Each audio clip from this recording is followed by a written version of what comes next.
Now, here's the concern for Oklahoma. 40 states have weighed in on this. So if you're looking at the chart here, on the left, 18 states have filed amicus briefs saying we're in favor of free speech and we're in favor of the plaintiffs in this case. And the plaintiff list has grown. There's media outlets.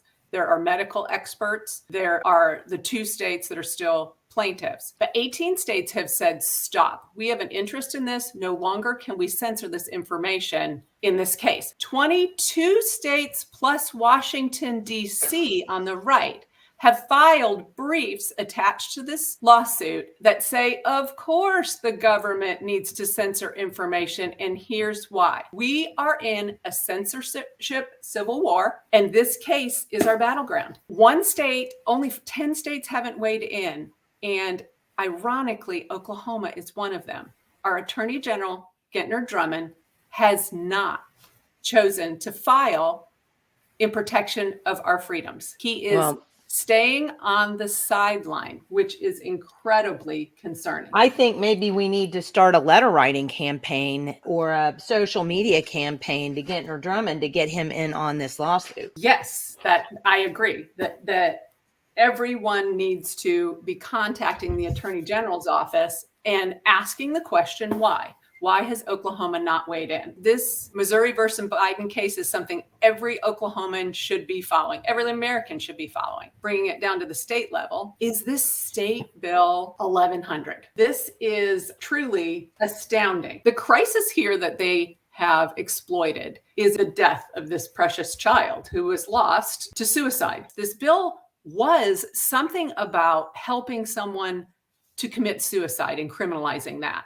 Quickly after the death of Dagny Benedict, it flipped into a digital and online censorship bill, which is basically guised as an anti-bullying bill.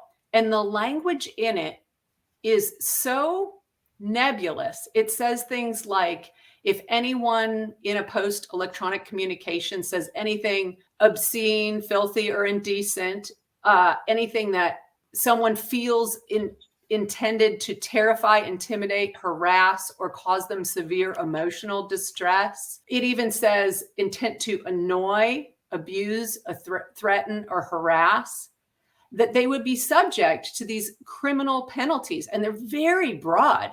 This covers cellular, wire, cable, radio, electromagnetic, anything that's on the internet, any social media post, and it connects criminal penalties. The second offense is up to a year in jail and a felony. So I don't believe that we have elected officials right now who have any vested interest in protecting free speech. And the timing, you have to look at the timing. What happens with that visit? Let's say something like that passes. So now you can't question school board members. You can't question city council members. You can't say this to this person because election board officials, they're offended. They feel threatened. You know, they're whatever. So, I mean, this complete shutdown. Particularly about elections.